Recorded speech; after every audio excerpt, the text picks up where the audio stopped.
नमस्कार। देश की बात में हाजिर हैं। सीबीएसई के 12वीं के नतीजे आए हैं और जिन लड़कियों ने टॉप किया उनसे हम बात करेंगे अपने कार्यक्रम में आगे, लेकिन पहले हम बात कर रहे हैं दिल्ली की सियासत की। वाकई जो आज बहुत गरमाई हुई है। मुख्यमंत्री अरविंद केजरीवाल कल अपनी सिंगापुर यात्रा को लेकर उपराज्यपाल से खफा थे, तो आज दिल्ली के उपराज्यपाल ने सीबीआई जांच की सिफारिश की है। शराब की दुकानों के टेंडर में गड़बड़ी के आरोप लगे हैं। नियमों की अनदेखी का टेंडर दिए जाने का आरोप है। 32 जोन में 849 दुकानों के रिटेल लाइसेंस जारी किए गए। और इस पे आपको बता दें, चीफ सेक्रेटरी की 8 जुलाई की रिपोर्ट पर एलजी ने कदम उठाए हैं। लाइसेंस धारियों को टेंडर होने के बाद आर्थिक फायदा पहुंचाने का आरोप लगाया गया। तो इस पर मुख्यमंत्री अरविंद केजरीवाल का कहना है कि मनीष सिसोदिया को फंसाने की, उनको गिरफ्तार करने की तैयारी है। 3-4 महीने पहले ही मैंने अंदेशा जताया था। पहले आरोप गढ़ते हैं, फिर जेल भेजते हैं। जेल से हमें डर नहीं लगता है। सौरभ, मेरा पहला सवाल आपसे यही है कि आज इस मुद्दे पर जिस तरह से मुख्यमंत्री ने अपनी बात रखी और जिस तरह से उपराज्यपाल को जांच के आदेश जारी करने पड़े, बहुत गंभीर मसला है दिल्ली के राज्य के लिए, आम लोगों के लिए। क्या कहेंगे आप? देखिए निधि जी, आप तो बहुत पुरानी पत्रकार हैं। किसी भी सरकारी योजना का आकलन कि वो पब्लिक के भले के लिए है, सरकार के भले के लिए है, या किसी कॉरपोरेट या किसी प्राइवेट ठेकेदार के भले के लिए, वो इस चीज से अंदाजा लगाया जाता है कि सरकार के खजाने में पैसे कम आ रहे हैं या ज्यादा आ रहे हैं। इससे पहले जो शराब की आबकारी नीति थी, उससे भी एक पैसा सरकार को आता था, हर सरकार को आता है, उसको हम लोग एक्साइज ड्यूटी कहते हैं। और इस पॉलिसी के लाने के बाद जो एक्साइज ड्यूटी आती है वो भी हमारे सामने, और ये फैक्ट्स है, ये आकलन नहीं है कि ऐसा होगा, ये वो है जो हुआ है। आबकारी नीति आने से पहले सरकार इस पीरियड के अंदर 4100 करोड़ रुपए कमाती थी, इतना पैसा सरकार के खजाने में आता था। इसके बाद इसी टाइम पीरियड में ये पैसा बढ़ के 5400 करोड़ रुपए हो गया, यानी कि 1300 करोड़ रुपए का फायदा हुआ है जो सरकार के खजाने के अंदर आया है। सरकार ने जो भी अपने काम किए हैं उसके लिए सरकार के पास अब ज्यादा पैसा आया है ताकि लोगों की भलाई के लिए वो ज्यादा काम कर सके। अब ये कहना कि इसकी टेंडर की प्रक्रिया के अंदर कोई गड़बड़ी थी, कुछ था, तो आप साबित करें, आप कुछ लेके आए। सिर्फ ये कहना कि गड़बड़ी थी, अगर गड़बड़ी होती तो ये पैसा कम होना चाहिए था कि आपने अपने लोगों को दे दिया, सस्ते में दे दिया, तो आपके पास पैसा कम आएगा। आपने गड़बड़ी करके अपने लोगों को दे दिया और उनसे ज्यादा पैसा ले लिया, ऐसी कौन सी गड़बड़ी हो सकती है, ऐसा कौन सा घोटाला हो सकता है। दूसरी बात, जब से पंजाब के अंदर आम आदमी पार्टी की सरकार बनी है, ये बात स्पष्ट है कि प्रधानमंत्री जी ने सारी की सारी सेंट्रल एजेंसीज, चाहे सीबीआई हो, ईडी हो, इनकम टैक्स हो, पुलिस हो, सबको जो है आम आदमी पार्टी के मंत्रियों और नेताओं के खिलाफ लगा दिया है। ये बात आज नहीं, हमने 3-4 महीने पहले कह दी थी कि हमको हमारे जो सिंपैथाइजर हैं एजेंसीज के अंदर, उन्होंने ये बात बताई कि सर कहा गया है कि अब मनीष सिसोदिया को उठाना है। किस केस में उठाना है ये नहीं पता कि किस केस में उठाना है, मगर सर ढूंढेंगे, कुछ ना कुछ ढूंढेंगे और इनको उठाएंगे और जेल भेजेंगे। अब ये क्यों है? प्रधानमंत्री जी को ऐसा लगने लगा है कि अरविंद केजरीवाल की जो प्रसिद्धि है अब दिल्ली और पंजाब से निकलकर अलग अलग राज्यों में पहुंचने लगी है। यहां तक कि सिंगापुर जैसे देश भी उनको बुला के कहते हैं कि आप आइए और विश्व के पटल पे आप बताइए कि दिल्ली में क्या काम हुआ। अब इससे घबराहट ये है, मध्य प्रदेश में सीटें आ रही है, कर्नाटका में सीटें आ गई, महाराष्ट्र में सीटें आ गई, हरियाणा में सीटें आ रही हैं। इससे घबराहट हो रही है मोदी जी को और वो इस चीज को सहन नहीं कर पा रहे हैं। सौरभ, मैं आपसे जानना चाहूंगी, मुख्यमंत्री ने आज भी कहा प्रेस कॉन्फ्रेंस में कि मैंने तो पहले अंदेशा जता दिया था, और वो प्रेस कॉन्फ्रेंस भी हमें याद है जब उन्होंने बोला था मनीष सिसोदिया को गिरफ्तार किया जाएगा। क्यों मुख्यमंत्री या दिल्ली सरकार के मन के अंदर ये शंका थी इतने महीने पहले से ही? देखिए निधि जी, अफसर जो हैं वो परमानेंट होते हैं, पार्टियां आती जाती रहती हैं। हर विभाग के अंदर, ईडी के अंदर, इनकम टैक्स के अंदर, सीबीआई के अंदर इस तरीके के अफसर होते हैं जो सही को सही और गलत को गलत कहते हैं। हाँ, वो जरूर है कि फिर सरकारें जो है अपने चहेते अफसरों को ऊपर बढ़ाती हैं, उन अफसरों को जो है साइड लगाया जाता है।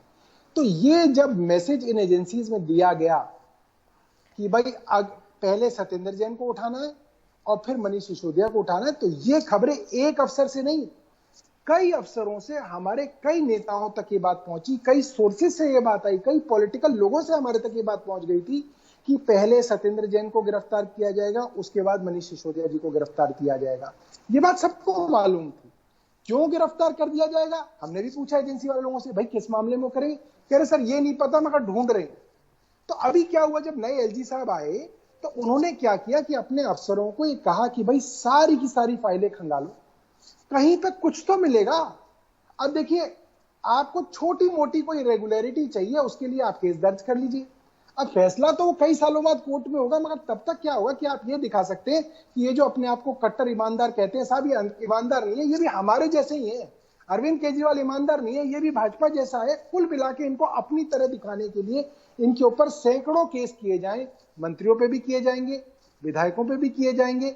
और एक बात और निधि जी मैं आपको बताऊं, 2015 में जब सरकार बनी थी, सरकार अच्छा काम कर रही थी, तो 2016 के अंदर नजीब जंग साहब ने 400 फाइलें दिल्ली सरकार की एक शुगलू कमेटी बना के उनको दी थी। और उस वक्त भी भाजपा के लोगों ने शोर मचाया था कि अब जेल जाएंगे, अब भ्रष्टाचार सामने आएगा, नजीब जंग साहब को बहुत कुछ पता चल गया है, इसलिए अब जांच होगी। क्या हुआ उसके अंदर? उस जांच के अंदर कुछ नहीं निकला। बिल्कुल सौरभ, मैं जानती हूँ कि आपको मुख्यमंत्री के साथ जाना है बैठक में, लेकिन मनजिंदर सिंह सिरसा से हमने बात की है, उनसे एक सवाल पूछा है हमने, उसका आप जवाब दे दीजिए। तो सिरसा जी, मेरा सवाल ये है कि आबकारी नीति में क्या बदलाव किए दिल्ली सरकार ने? दिल्ली में अरविंद केजरीवाल ने अपने बड़े बड़े दोस्तों को फायदा देने के लिए बड़ी बड़ी अमीर लोगों को दिल्ली में लाए, अपने दोस्तों को शराब का काम दिया यहाँ पे। इससे पहले ये काम सरकार करती थी। अरविंद केजरीवाल जी केवल अपने दोस्तों को पैसा कमाने के लिए बड़े बड़े लोगों को दिल्ली में लेके आए और बड़े बड़े मालिकों को ये शराब का काम दिया। और एक्साइज पॉलिसी में मुझे आम आदमी पार्टी के लोगों ने बताया कि अरविंद केजरीवाल जी ने कहा कि अगर मैं फंस गया तो मुश्किल हो जाएगी, मेरे बिना तुम ये बनाओ। तो फिर क्या तय किया गया कि जो कैबिनेट बैठी थी उस कैबिनेट का फैसला था, the department has been directed vide cabinet decision number so and so dated 22/3/2021।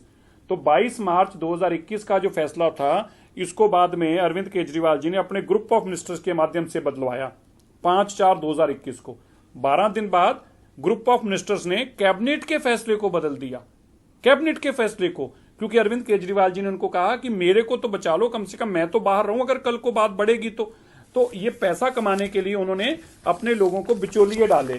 और जो बिचौलिए डाले, आप सुनकर हैरान होंगे, दिल्ली में सरकार काम करती थी पहले, और अब जो शराब के बिचौलिए बड़े बड़े अमीर लोग, पैसे वाले लोग, अरबोपति जिनको लेके आए, उनको क्या कहा कि बिचौलियों को 12% प्रॉफिट देंगे, 12%। मान लीजिए अगर ये कह रहे हैं 10,000 करोड़ रुपया कलेक्शन होगी एक्साइज की, इसका मतलब कम से कम 50,000 करोड़ रुपए की शराब बिकेगी दिल्ली में। तो अगर 50,000 करोड़ रुपए की शराब बिकेगी दिल्ली में, तो सौरभ मैं आपसे पूछना चाहूंगी, इस आरोप पे आप क्या कहेंगे? देखिए, मेरा बिल्कुल साधारण सा कहना है, जब सरकार ने शराब की दुकानों के ठेके दिए तो वो टेंडर पॉलिसी से दिए, ई टेंडर हुआ। जिस साइट पे ई टेंडर हुआ वो दिल्ली सरकार की वेबसाइट नहीं थी, वो केंद्र सरकार की वेबसाइट पे हुआ।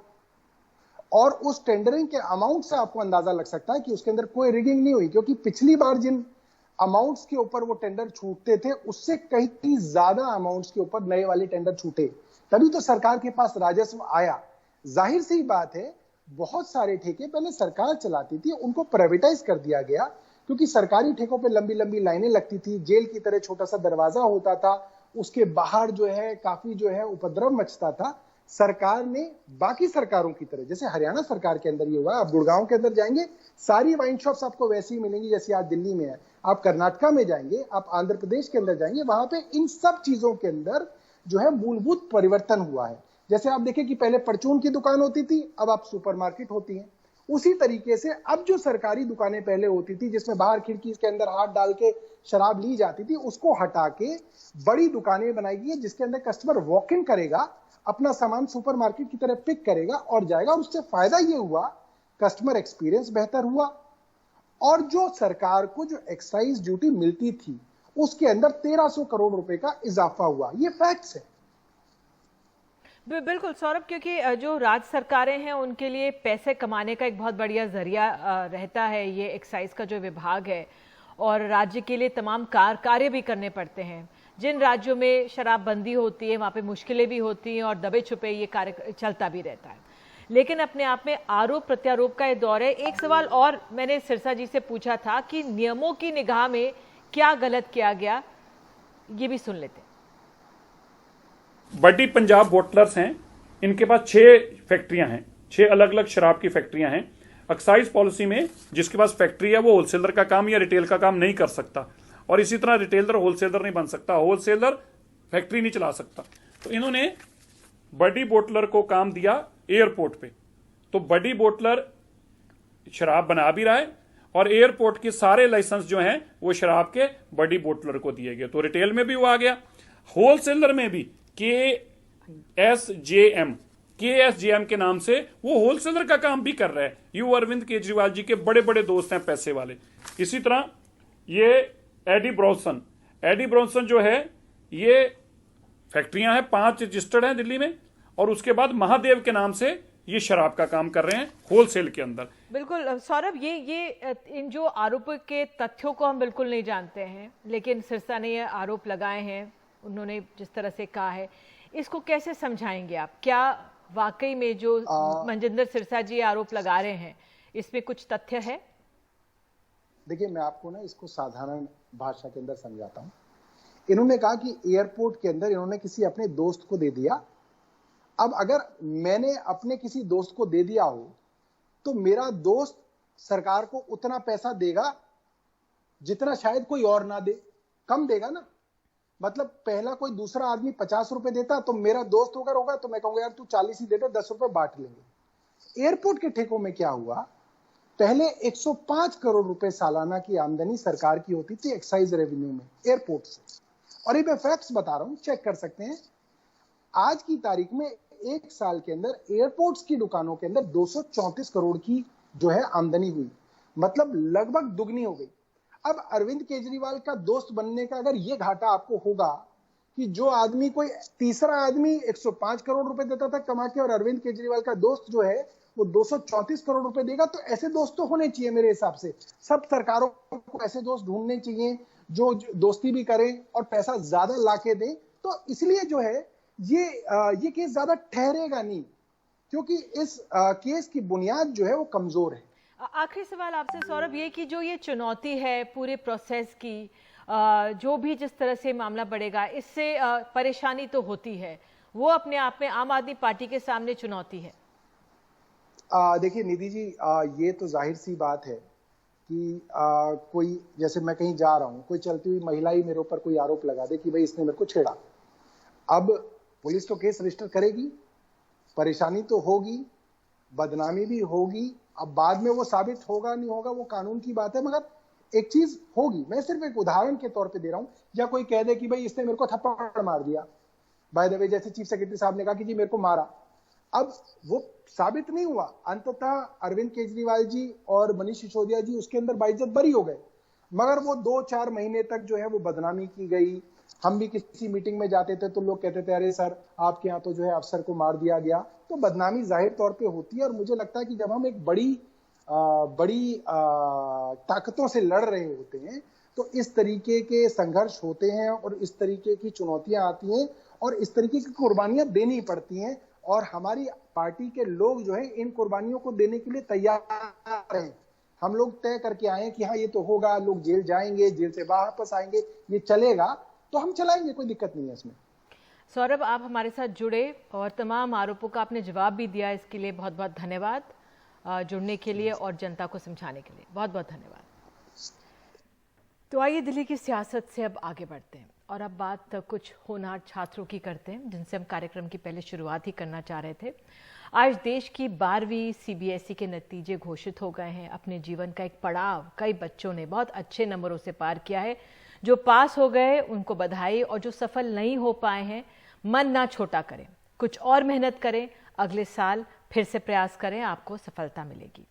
तो अब बात उनकी जिन्होंने कड़ी मेहनत के बाद ऐसे नंबर हासिल किए जिनकी कल्पना नहीं की जा सकती। 500 में से 500। जी हाँ, उत्तर प्रदेश की तानिया सिंह को मिले हैं 500 में से 500। तो आपको बता दें तान्या सिंह बुलंदशहर डीपीएस की हैं और हमारे साथ जुड़ी हैं। तान्या, बहुत बहुत धन्यवाद जुड़ने के लिए, बहुत बहुत बधाई आपको। 500 में से 500, ये कैसे संभव हो पाया, जरा बताइए दर्शकों को। Thank you so much ma'am. Thank you ma'am.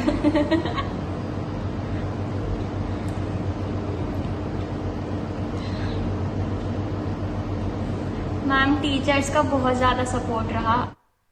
जी जी, बोलिए, आप कह रही थी टीचर्स का बहुत सपोर्ट था, तो आपकी मेहनत के बारे में जरा बताइए। आपने कहा टीचर्स का इतना सपोर्ट था। मैम अपनी मेहनत तो बस यही है कि मैं अपना टारगेट फिक्स कर लेती थी डेली और उसी को कंप्लीट करती थी। ऐसे कोई आवर्स काउंट नहीं किए कि इतने घंटे पढ़ना है या फिर इतना नहीं हुआ, बस जो टारगेट फिक्स कर लिया वही करना होता था डेली। जी, ये टारगेट सेटिंग कैसे आप करती थी और आपका पूरा दिन की किस तरह से दिनचर्या होती थी? मैम जैसे कि टोटल 6 सब्जेक्ट्स थे, तो थोड़ा थोड़ा सारे सब्जेक्ट्स में से इंक्लूड कर लिया। जैसे कि हिस्ट्री में 2 चैप्टर्स आज पढ़ने हैं, पॉलिटिकल साइंस में आज पढ़ने हैं, ऐसे ही सब में से थोड़े थोड़े चैप्टर्स ले लिए और वही फिर रात तक कंप्लीट करती थी। जी, अब आगे का क्या प्लान है तान्या? मैम अभी ग्रेजुएशन तो मैं हिस्ट्री से करना चाहती हूँ, हिस्ट्री ऑनर्स, और उसके बाद यूपीएससी। यूपीएससी, तो किन चीज़ों का आपने ध्यान रखा, जो छात्र हैं जो अब 11वीं में हैं और प्रिपेयर कर रहे होंगे, प्रिपरेशन के दौरान किन चीज़ों का आप तवज्जो देती थी? ध्यान रखा कि कोई भी दिन छूटे ना, मतलब डेली तैयारी हो, किसी भी दिन कुछ रह ना जाए, बस वही कंसिस्टेंसी मेंटेन की और उसी से बस ये रिजल्ट आया। जी, नोट्स बनाती थी क्या आप? और अगर मन को बहलाना हो, चेंज के लिए या रिलैक्स के लिए क्या करती थी आप? मैम नोट्स तो मोस्टली हमें स्कूल से ही प्रोवाइड करवा दिए जाते थे और फिर मैं अपने अलग से भी नोट्स बनाती थी, उनसे पढ़ती थी। और जब बीच बीच में टाइम मिलता था कि जब ये लगता था कि अब बहुत देर हो गई पढ़ते पढ़ते, अब माइंड रिलैक्स करना है, तो फिर मैं अपने फ्रेंड से बात कर लेती थी या फिर गाने सुन लेती थी। और सोशल मीडिया में कितना समय बिताती थी? क्योंकि आजकल जो हमारे छात्र हैं, युवा वर्ग है, वो सोशल मीडिया से बहुत कनेक्टेड रहते हैं, काम के लिए भी, पढ़ाई के लिए भी और रिलैक्स होने के लिए भी। तो आपने कितना समय दिया? मैम मैं किसी और सोशल मीडिया प्लेटफॉर्म पर तो नहीं थी, पर व्हाट्सएप पर ही थी, क्योंकि स्कूल के ग्रुप्स थे, ऑनलाइन क्लासेस तक हुई थी, तो मोस्टली सारा व्हाट्सएप से कनेक्टेड थे, तो सिर्फ मैं व्हाट्सएप पर ही थी और कोई सोशल मीडिया प्लेटफॉर्म पर नहीं थी। बहुत बहुत धन्यवाद जुड़ने के लिए तान्या। सोशल मीडिया से परहेज ही कर रहे हैं। अब आशिका से भी आपको बात करवाते हैं। आशिका यादव है और आशिका आपको बता दें, ये हमारे साथ लखनऊ से जुड़ रही हैं। आशिका, आपके इतने बढ़िया नंबर आए, हिस्ट्री में आपने 100 में से 100 हासिल किए हैं, गजब है। जी, मैंने बिल्कुल एक्सपेक्ट नहीं किया था और मुझे अभी भी लग रहा है कि कोई जेईई मेंस का टॉपर होगा जिसके 100% आए होंगे, जिसके मेरे से ज्यादा होंगे, और फिर पता चलेगा कि सिटी टॉपर मैं नहीं हूँ। आशिका, आपने तो पॉलिटिकल साइंस, इंग्लिश में 99 और साइकोलॉजी में तो 100%, 100 नंबर आपके आए हैं। ये बहुत ही अच्छे नंबर हैं आपके। तो मुझे हिस्ट्री और साइकोलॉजी दोनों बहुत पसंद थे पहले से ही। मेरे विषय जो कमजोर थे वो मैथ थे, तो मैंने उसको छोड़ दिया था 10th के बाद। तो हिस्ट्री में मेरे हिसाब से 100 लाना मेरे लिए बड़ी बात नहीं थी, वो सब्जेक्ट मेरे लिए बहुत फेवरेट, सबसे अच्छा और सबसे संजीदा और सबसे अच्छा सब्जेक्ट मैं इसको समझती थी, और मेरे हमेशा से हिस्ट्री में बहुत अच्छे नंबर आए हैं। क्लास 10th में भी मेरे हिस्ट्री में 100 आए थे। बिल्कुल, टॉपर से अक्सर ये सवाल पूछा जाता है कि आपकी तैयारी कैसे थी, आपने फोकस कैसे बनाया, क्योंकि कई के मन में पढ़ाई में मन लगाना ही मुश्किल होता है। जी, मुझे जो सब्जेक्ट मैंने लिए थे, मुझे उनमें पहले से ही बहुत रुचि थी, तो मुझे ये नहीं था कि मुझे इतना पढ़ के इतने नंबर ले आने हैं। मुझे ये सब्जेक्ट जेन्युइनली बहुत ज़्यादा पसंद थे, और उसके बाद ये था कि रोज़ कुछ ना कुछ पढ़ना है। और मैं ये कहूँगी कि मैं सोशल मीडिया पे नहीं थी, तो इससे काफ़ी लोगों को काफ़ी ज़्यादा डिस्ट्रैक्शन होता है, तो मेरे हिसाब से वो मेरे काफ़ी काम आया कि मुझे फेसबुक और इंस्टाग्राम और ऐसे मेरे कोई अकाउंट नहीं है। बिल्कुल, सोशल मीडिया से आपने परहेज किया। आपका आगे के लिए क्या प्लान है, कौन सी स्ट्रीम चुनेंगे आप? जी, मैं भारत के संविधान को हमेशा से पसंद करती थी और शायद मैं जुडिशरी का हिस्सा बनूं या फिर मैं एक कॉर्पोरेट लॉयर बनूंगी। अभी मैंने इसको पूरा तरह से विचार नहीं किया है। बोर्ड से पहले छात्रों के मन में भविष्य को लेकर कई सवाल होते हैं। क्या कहेंगे आप, क्या करेंगे आप आगे चलकर कि कई बच्चे मन में डर उनको रहता है? जी, मैं कहना चाहूंगी कि अगर आपको डर लगता है तो डर ही सही, बट ये है कि आप वो लीजिए, वो विषय चुनिए जिसमें आपको इंटरेस्ट है। अगर आपकी मैथ्स अच्छी नहीं है तो आप मैथ्स छोड़ सकते हैं। ये नहीं है कि अगर आपकी मैथ्स खराब है तो आपको कुछ आता नहीं है, क्योंकि ये एक ऐसी मानसिकता रहती है कि हमारे यहाँ की अगर कोई बच्चा साइंस में अच्छा नहीं है तो वो पढ़ाई में अच्छा हो ही नहीं सकता कभी। अगर आप वो विषय जो करेंगे जिसमें आपको जो पसंद है आपको, तो आप बहुत बेहतर कर सकते हैं। क्योंकि कई लोग अपने माँ बाप की बात या फिर अपने पड़ोसियों की बात सुनकर वो विषय ले लेते हैं जिनमें उनकी कोई रुचि नहीं है और फिर वो अच्छा भी नहीं कर पाते हैं। तो मेरे हिसाब से आपको अपने जो है क्या कहते हैं डिसीजंस खुद लेने होंगे, क्योंकि ये आपकी जिंदगी है और आप ही को आगे ये सब 5 साल पढ़ना है या फिर आगे पढ़ना है, 2 साल पढ़ना है, चाहे जितना पढ़ना है आपको, तो आपको वो लेना है जो आपको पसंद है। नहीं तो आप अपने आप ही अच्छा कर पाएंगे इससे। बिल्कुल तान्या, आपने बहुत अहम बात की और उम्मीद करते हैं कि छात्रों ने आपको सुना होगा कि अपनी मन की सुने। और कितने छात्र ऐसे होते हैं, बच्चे ऐसे होते हैं, अपना मन नहीं बना पाते। तो घबराइए नहीं, समय के साथ आपको अपना आगे की दिशा साफ हो जाएगी। बहुत बहुत बधाई इन छात्रों को जिन्होंने इतना बेहतरीन प्रदर्शन किया। एक हम लोग छोटा सा ब्रेक ले रहे हैं देश की बात में, और आगे हम आपको मध्य प्रदेश में चलेंगे। वहां पे क्या कृषि विद्यालय की जमीन हड़पने की तैयारी है, एक रिपोर्ट दिखाएंगे।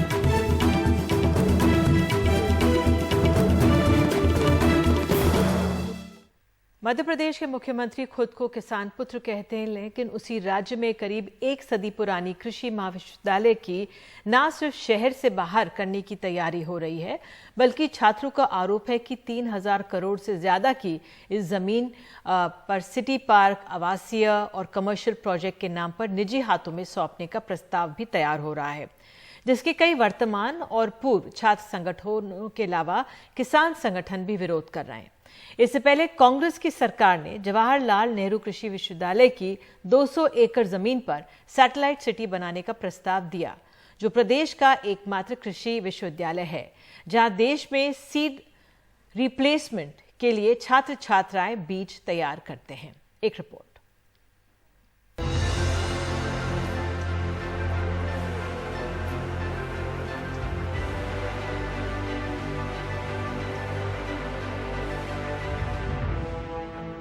दो 280 एकड़ में फैला इंदौर कृषि महाविद्यालय। एक हिस्से में कॉलेज है, दूसरे में शोध सहित दूसरे काम होते हैं। कृषि कॉलेज में लगभग 3000 करोड़ की जमीन है। कृषि कॉलेज की ये खुली जमीन इंदौर के न सिर्फ फेफड़े हैं, बल्कि कुछ सालों में यहाँ के अनुसंधान केंद्र में हजारों क्विंटल ब्रीडर सीड बने हैं, जिससे किसानों को प्रामाणिक बीज मिलते हैं।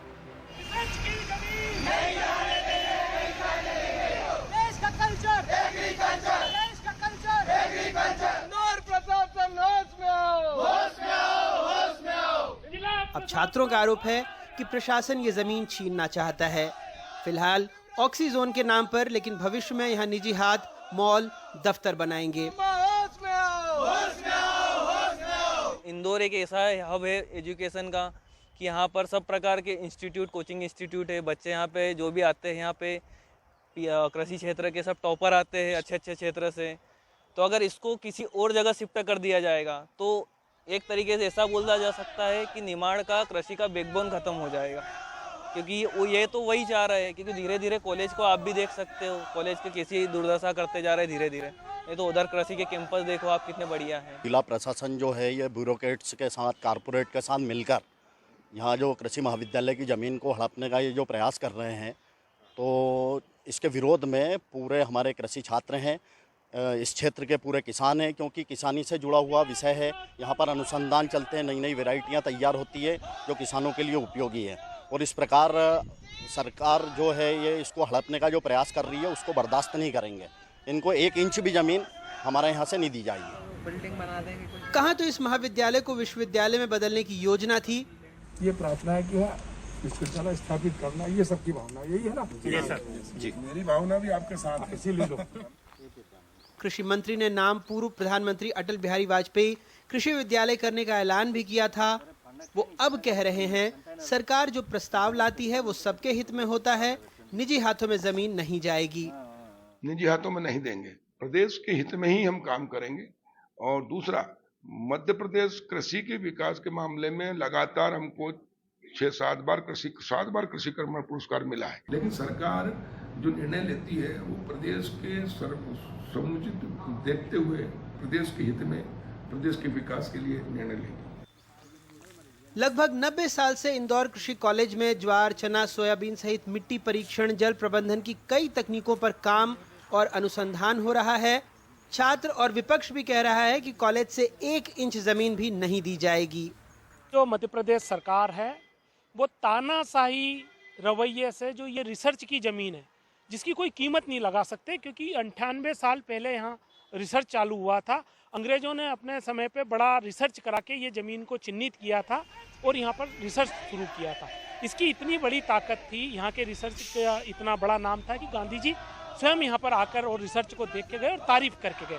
आज जो ये सरकार है ये ज़मीन बड़ी महंगी होने के कारण इस ज़मीन को दूसरी जगह शिफ्ट करना चाहती है भावनात्मक मुद्दों को लेकर। ये सिर्फ पढ़ाई की जगह नहीं है, ये अनुसंधान की जगह है। यहाँ से मध्य प्रदेश के किसानों की तकदीर लिखी जा रही है। पूरे मध्य प्रदेश में हम लोग 93,000 स्टूडेंट यहाँ से पढ़ के निकल चुके हैं इस यूनिवर्सिटी से। वो तमाम लोग सड़क पे आने वाले हैं। सालों पहले ब्रिटिश वैज्ञानिक सर अल्बर्ट होवार्ड और यशवंत ने इसी कॉलेज में जैविक अनुसंधान पर कंपोस्ट विधि से जैविक खाद तैयार की थी, जिसे देखने महात्मा गांधी भी आए थे। कृषि में सरकारें नवाचार की बात करती है, लेकिन इसके लिए अनुसंधान के लिए ज़मीन चाहिए, क्योंकि चावल, गेहूं, फल, फूल टेस्ट ट्यूब में तैयार नहीं हो सकते। उसके लिए मिट्टी ही चाहिए, मॉल नहीं। मध्य प्रदेश के मुख्यमंत्री, कृषि मंत्री और बहुत सारे मंत्री खुद को किसान, किसान पुत्र वगैरह वगैरह कहते हैं, लेकिन उसी मध्य प्रदेश में एक ऐतिहासिक कृषि कॉलेज की कई एकड़ की भूमि परोक्ष रूप से निजी हाथों में देने की तैयारी है और इस पर सब मौन हैं। इंदौर से समीर खान और भोपाल से कैमरा पर्सन रिजवान के साथ अनुराग द्वारी, NDTV इंडिया।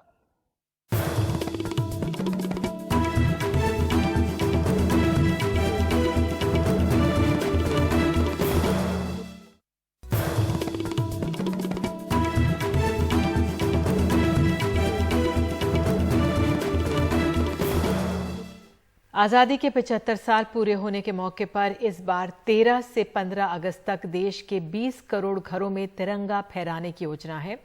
आज तिरंगा दिवस है। साल 1947 में आज के ही दिन संविधान सभा ने तिरंगे को अपनाया था। इस मौके पर प्रधानमंत्री ने ट्वीट कर वे 3 दिन हर घर में झंडा फहराने की अपील की है।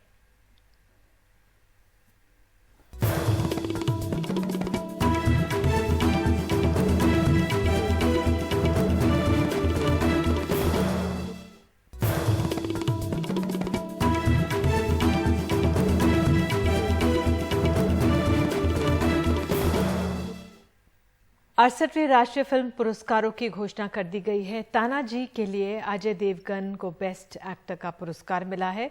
तमिल एक्टर सूर्या को भी बेस्ट एक्टर का सम्मान मिला है। तो best Hindi film Tulsidas junior है।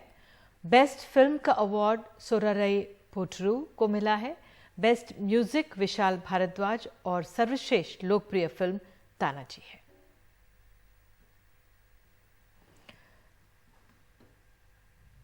और इसी के साथ देश की बात में आज के लिए इतना ही। नमस्कार।